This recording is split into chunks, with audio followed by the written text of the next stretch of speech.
to give you what God has given us. I have a couple of sections of scripture to look at. My main scripture will be Luke the 21st chapter, verse 19. That'll be the main, Luke 21, verse 19. It says, "In your patience possess ye your souls." I want you to keep that in mind, because that's where our main thought's going to come. As a companion scripture, we're going to flip to Romans, the 5th chapter. And I want to look at just a couple of verses here.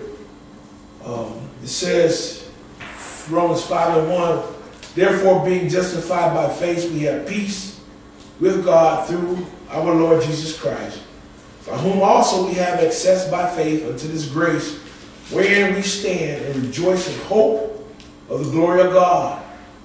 But not only so, but we glory in tribulations also, knowing that tribulation worketh patience, and patience experience hope." And I'm going to stop right there, because today I want to talk to you all about patience. Having patience. This week, I couldn't figure out, just didn't have a good feel of where God wanted me to preach from. And so I still, as of yesterday, didn't have a sermon together. And so, in the course of dealing at work, I had a customer that was just one of the toughest customers I probably have ever had. I spent 5 or 6 hours with this person. We did not make a lot of money, or any money really at all. The car actually, the vehicle, because it was just a long story, but it ended up actually being a loss, because it had been there so long. They actually lost money on it. They paid me a minimum. I got $100. So I figured I made about $20 an hour. I guess that would be good wages for some folks. But, you know, when I look at it, and I was dealing with this man, and the Lord said, "There's your sermon." I said, "Huh?" He said, "Yeah, patience." I said, "Oh, I got you." Now, it's always good to tell people to have patience. We can all tell people, well, you just got to have patience. But when it comes to us sometimes, well, maybe a little easier said than done. But one of the things that I found out in studying, and I went home after that, I said, okay, let me dig into this and see what God knows that I don't know, which is always a lot, which is everything, actually. And so as I began to study this patience, I was surprised at what I came up with. Even in the natural world, you look up in the encyclopedia and all this, and you start looking at the definition of patience. Let me share something with you. It says the quality of being patient as the bearing of provocation, that is, the ability to endure people messing with you, or annoyances, or misfortune or pain without complaint, loss of temper, irritation, or the like. They're saying that patience is being able to have things happen to you and it does not cause you any complaint. It does not cause any loss of temper, and it does not cause you to become irritated. Now that last part is interesting, because if you become irritated, you are no longer being patient. Think about that. Because I'm putting up with this, I'm bearing this, I'm going through this. And, oh, Lord, this is getting on my last nerve. That's not what being patient is. If you think that going through something, and this is what you're saying, this is your attitude, this is how you feeling, that you're being patient, you're not. Now, I didn't know this before. I thought, well, oh, Lord, putting up with this.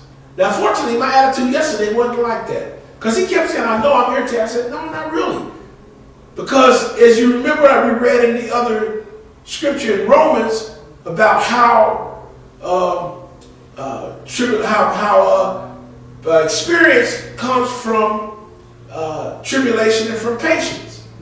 So I had experience in dealing with people somewhat like this person, so I already knew from past experience how to set myself. But what happens when something comes up that maybe is new? The art of a person that is really truly patient is their nature is such that when things come up, they don't get irritated.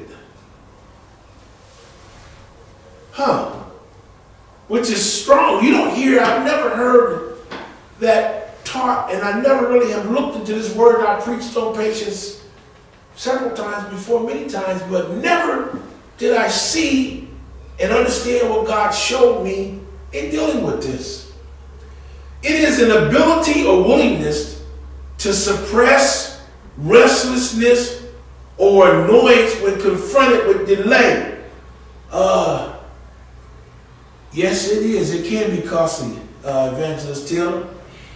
But we don't have any choice, because the ability to control your response when you are irritated or stimuli comes into your life that causes irritation is a godly characteristic. A godly characteristic in an individual. Patience is, or forbearing, some say, is a state of endurance under difficult circumstances. It can mean persevering in the face of delay, something you want, and you've been waiting on it, and you get tired, and just when are you going to change? When is this going to happen? But it hasn't happened. Or provocation that comes upon you without acting on that negative annoyance or becoming angry.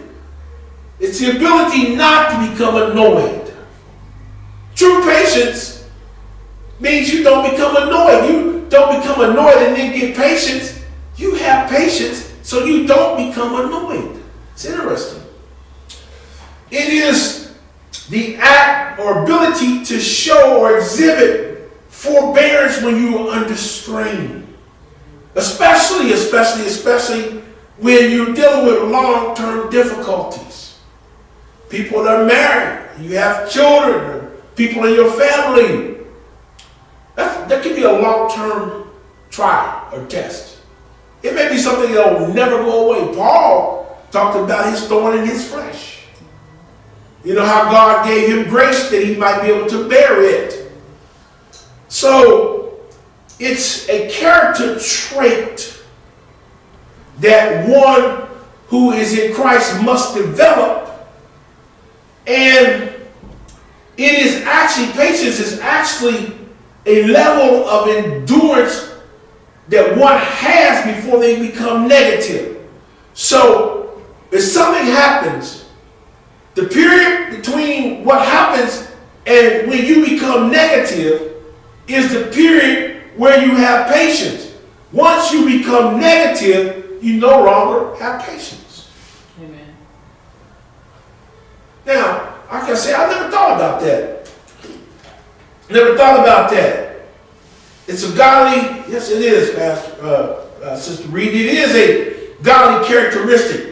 And the reason why it has to be godly because it's not in the human nature. Because in the human nature, there are a couple of antonyms that describe us. Hastiness and impetuousness. That's us. In psychology, and I was studying this, and they call it cognitive neuroscience when they study the brain and they study how a person acts. Patience, they study it as a decision-making problem. A decision-making problem. And it involves the choice of either a small reward in the short term or a more valuable reward in the long term. And when you think about it, impatience is the desire to get whatever is annoying you, irritating you out of your life even though it may cost you something long term. For instance, you may have a person that you just tired and bothered with and and finally cuss them out, tell them out, only to find out, well, that person that liked you so much they had you in the will, they was planning on leaving you $500,000 when they died. And you knew it. But you got to the point, I can't put up with it anymore. I ain't worried about the money. See, short term versus long term. And that's what our salvation is about. That's what temptation is about. And that's what happened in the initial temptation in the Garden of Eden. Short term versus long term. They said in studying that when given a choice, all humans and animals are inclined, that is in their nature, which I believe human nature, toward favoring a short-term reward over long-term rewards. People choose sexual satisfaction, gratification, over abstinence. They choose this way out. They choose violence. They choose divorce because it's the easy way out. And this despite the greater benefits that are associated with long-term rewards. Eternal life versus instant gratification right now. In our decision-making process, we're making this choice every day, whether we're cognizant of it or not. Because what happens is we have spirits. And this is why we're prayer, fasting, and the Word of God comes in, because you will have a spirit in you making you do things, whether it's of your flesh or demon or devil, that has you doing things on automatic, even to the detriment of your soul. And you become so familiar with it, you think that's just who I am, that's just me, that's just how I am. That's how you choose to be, because you are a person who chooses gratification short term rather than the long term promises. That's why the scripture said, he that endureth to the end shall be saved. The race isn't given to the swift, nor the battle to the strong. They did a study in 2005 of what they call marmosets and tamarins. Now these are two different kind of New World monkeys. And these animals, they were put into what they call a self-control paradigm, where they placed things in there that made them exhibit to see how they could control themselves, in which the monkeys had to choose between an immediate small reward or waiting a set or longer period of time for a large reward. Now, the marmosets, they said, they waited significantly longer for food than the tamarins. Now, tamarins are much smaller monkeys. These are the larger monkeys. And so they said this difference cannot be explained by life history, social behavior, or brain size. However, it can be explained by feeding ecology. Okay? Because the marmosets rely on gum, which is a food product that is acquired by waiting for it to extrude from the flow of trees, whereas the tamarins fed on insects, which was a food source that required instant action or impulsive action. If you were going to eat and you want to eat insects, you got to jump and grab an insect. Well, these others understood that they had to wait until the gums flowed from the trees. So it's interesting how behavior is in learning or to evolve into self-control. The first thing you have to have is a knowledge or understanding of what the problem is. And then you have to be willing to change, and then you have to allow God in to do the complete work. So you have to have a desire to change. Well, first you have to have a recognition of the problem of yourself, a desire to do something about it, and then approach God to do the work himself, because it's not something you can do. Amen. Okay? It's not something you can do. Patience comes from God like everything else does. So if you seek him, the scripture tells you he's a rewarder of those who diligently seek him. And he wants to be the one to be acknowledged in you working out your patience issues. He don't want you trying to solve your problems yourself. That's what he gave you the Holy Ghost for. You have to allow the Holy Ghost to control you, him to work on you. In people, they were talking about, they did a study where they had people who were accustomed to fast internet connectivity, that is fiber and all this, versus the slow loading videos that were like, you remember old AOL? You had to dial up, you had to sit there and wait, and dial, and then you got on and how slow the pages loaded. Well, that at the time seemed to us, I remember, it wasn't a problem. It didn't seem that slow to me. And then when we got faster internet, I remember one time going back on somebody's AOL, and I'm sitting there going, man, what's wrong with this thing? You know, and that's what it used to be great. We live in a society now where instant everything is preached. There's no patience, no waiting. If you have problems in your marriage, they tell you don't stay in it, get rid of them. Go find somebody else. You don't like this job, don't work through it, go get another one. You know, things ain't going your way, you don't have to take it, go. It's the opposite. Society is today is opposite of the word of God when it comes to patience. And you can't even shield your children from this. You try to raise your children to be patient and temperate and tolerant, and they got people that shoot people with guns. Somebody do something that's showing them these videos and movies and sex and all this at a younger age. They're teaching them wrongly. And so we have a battle. We have a fight inside, outside, and all the way around. The scripture, the only hope then therefore is in the scriptures, in the word of God. Let me be clear about that. You can talk to psychologists, you can talk to doctors, you can talk to whoever you want. But the word of God deals with our psychology. It deals with our physiologically. It deals with us emotionally, mentally, spiritually. It covers it all.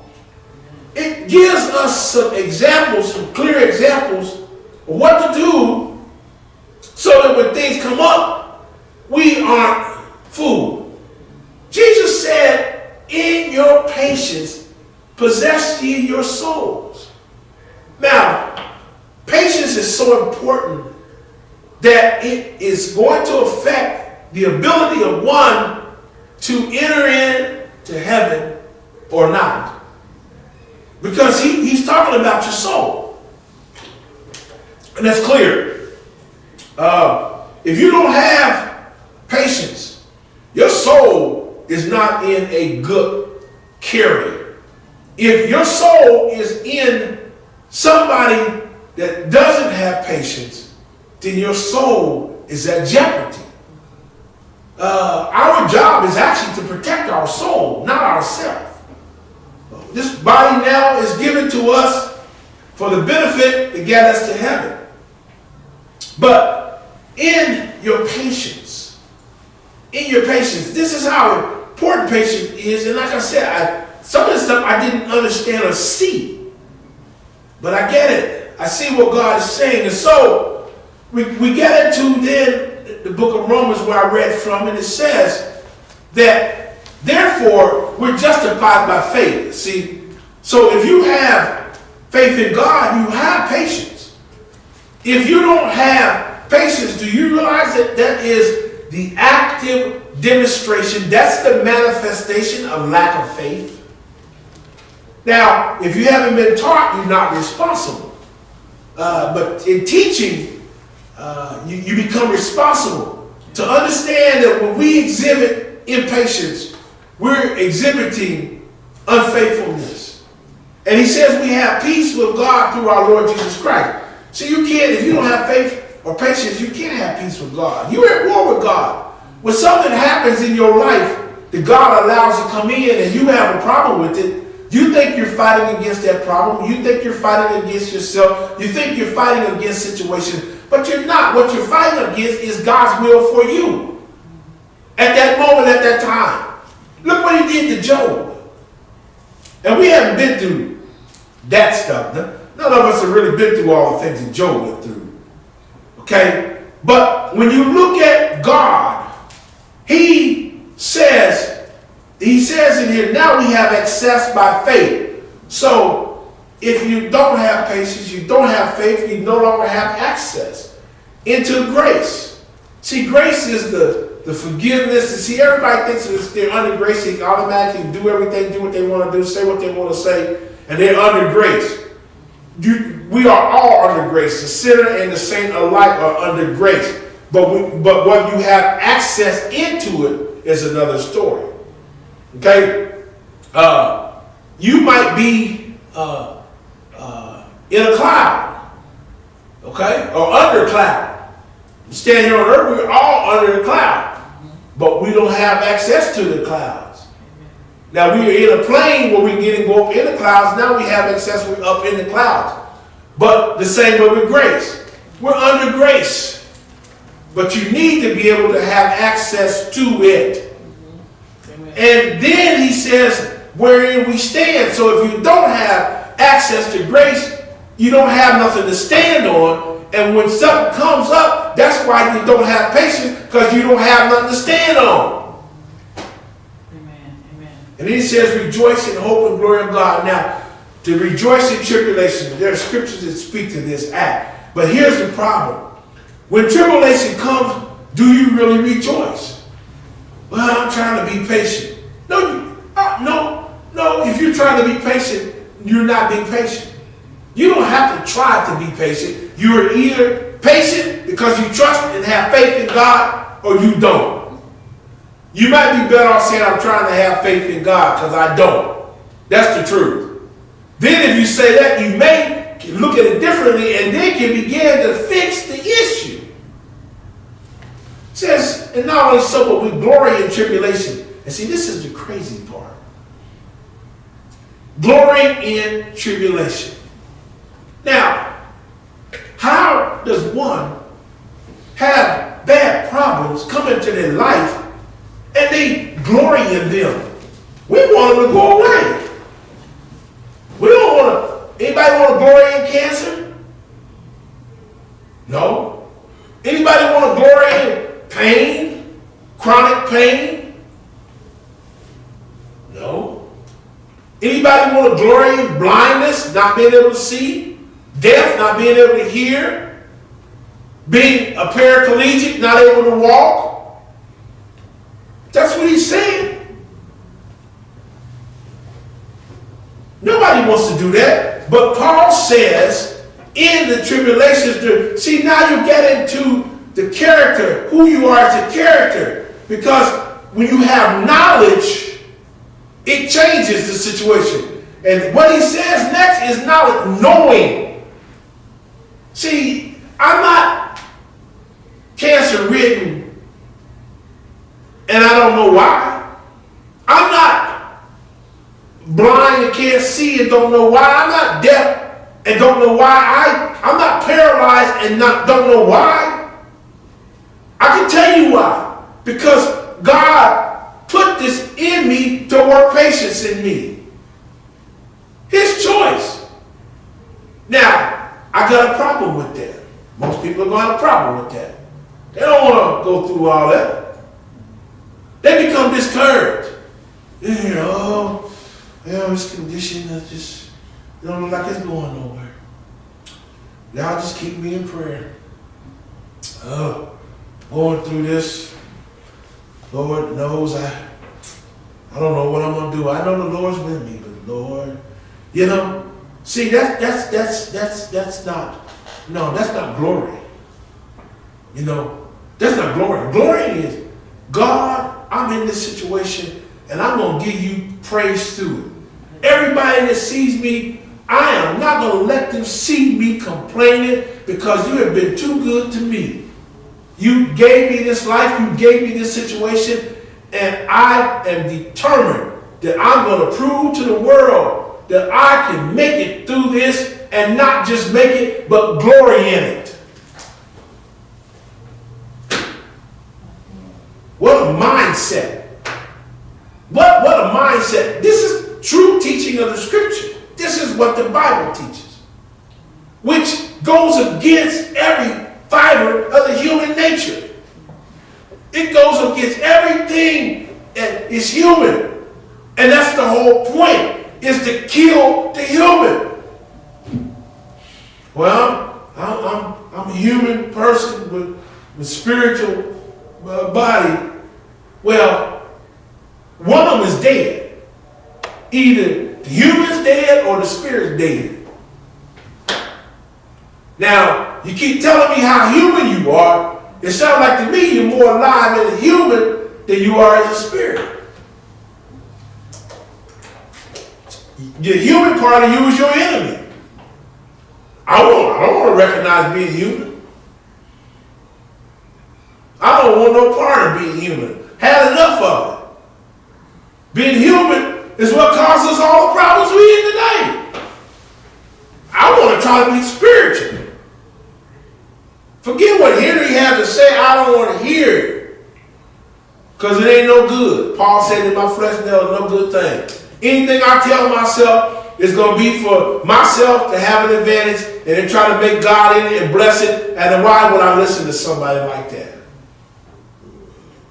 Because Henry going to die. But you ain't taking me with you, buddy. You know, whenever this stuff goes, it's going by itself. I ain't going with it. Bye. See you. Wouldn't want to be you. Got to get out of here. And look at what he says. And then, knowing that tribulation, see, you know it. You know it's working patience. And then patience, experience. And that's what I was talking about earlier. Having had experience in dealing with customers like that, I wasn't at the point where I ever got frustrated. And he was trying to frustrate me. And I think he was a little disappointed, his wife too, that they never shook me. Never shook me. And they did everything, and I laughed through the whole process. And they said, well, we leaving, we going to buy a car back, and we're going to. I said, well, okay, well, fine. I'm glad I could be of help to you guys. Oh, I forgot to show you one thing. Let me show you this. And I did about the vehicle, and I just turned around and walked away, and they stood there talking. Because now they were like, so God's talking to me, and he says, watch me sell a car, not you. So I sat back, and I just stopped and just got away, let them talk. It was half an hour.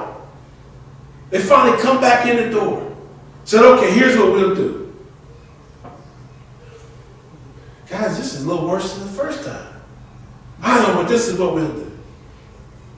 All right, let me see.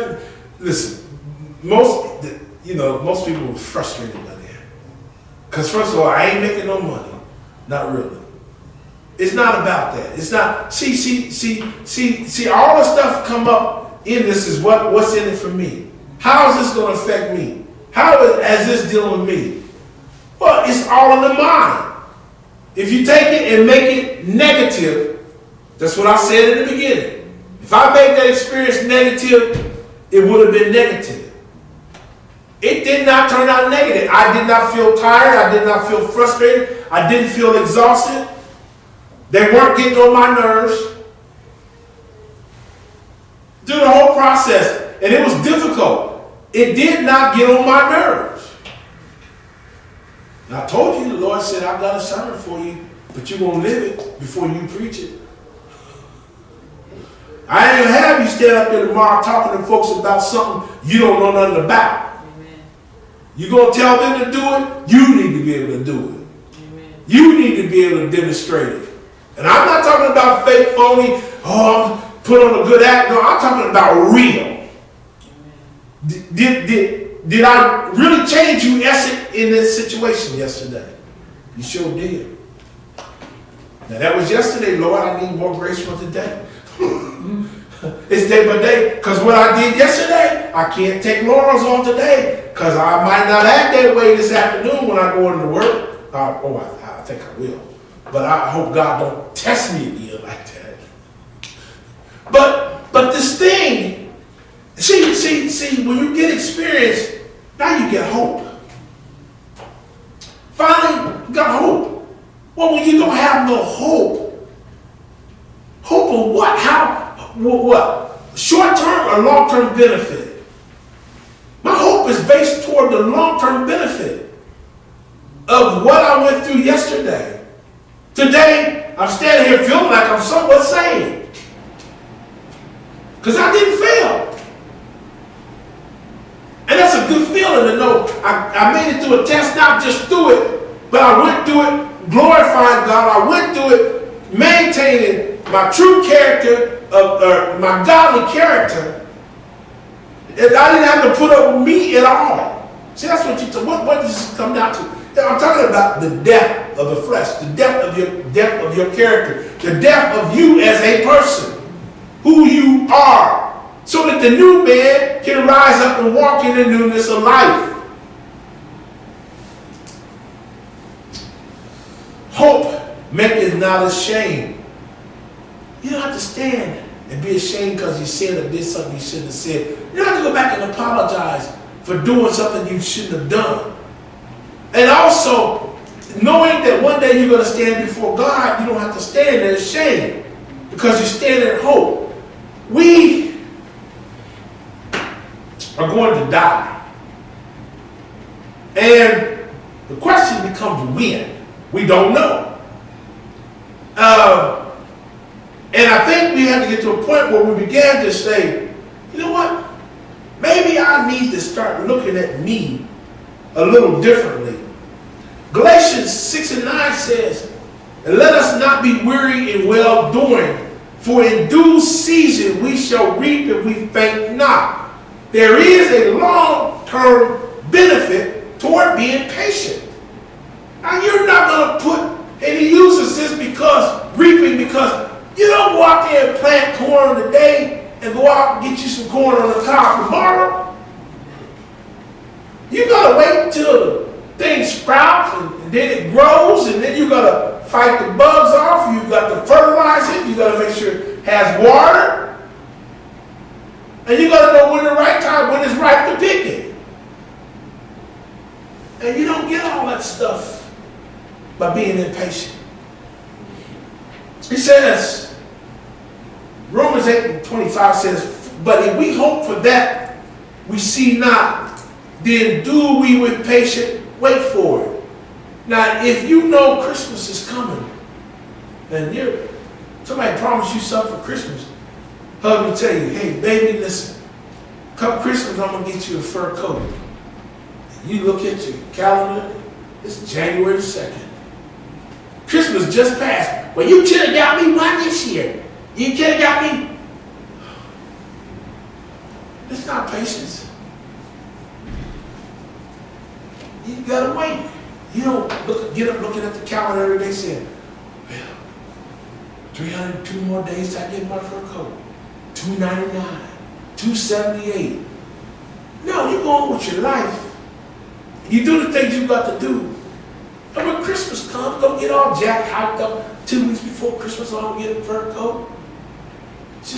You just relax, let it go, forget about it, leave it alone. And when you get your coat, you got your coat. He tells us to, Psalms 37:7-9 is interesting. It says, rest in the Lord and wait patiently for him. Now, talking about some of the things we go through in life. Okay? Love you too. Some of the things you go through in life, we go through in life. And if we wait patiently for them, we're not all anxious about this, not all excited about that. And the word he uses is, fret not thyself because of him who prospers in his way, or because of the man who brings wicked devices to pass. Fret not yourself. See, when you are not waiting patiently, you're fretting. And God knows that you cannot serve God in the flesh. That's why it's impossible. It has to be a spiritual thing. Ecclesiastes 7:9, couple scriptures and I'm done. Be not hasty in thy spirit to be angry, for angry rests in the bosom of fools. Bad temper. People, what you looking at? I was just looking at that car there. Oh, I thought you was looking at me. I'm sorry. I know y'all over here talking about me. Oh, we was talking about the Cincinnati Reds. Oh, I thought you said something about dreads because I had my dreads. No, we was talking about the Reds, not your dreads. Haitian.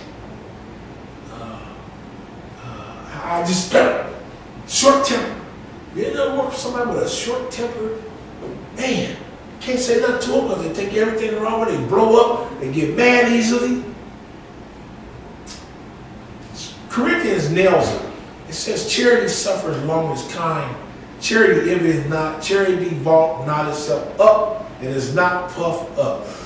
Bigger than I think I am, more important than you really are. Because nobody is more important than God. Amen. So, next time you are put into a situation, which is a good chance before the day is over with, don't get all, because things ain't going your way. Relax. Turn it over to the Lord. God bless you. Thank you all this morning. Thank you all for listening in on Facebook. I pray that this message has been a blessing to you all and to the saints that are here. This morning we want to open up if anybody needs prayer requests. We're going to keep my wife in prayer who's home sick. Remember her, and we have others that have had losses of loved ones and recently, and some are sick. And some of my friends are dealing with cancer and hospice. We want to remember our friends up in Cleveland and other places as they're dealing with some issues in this life. God bless you all. Amen.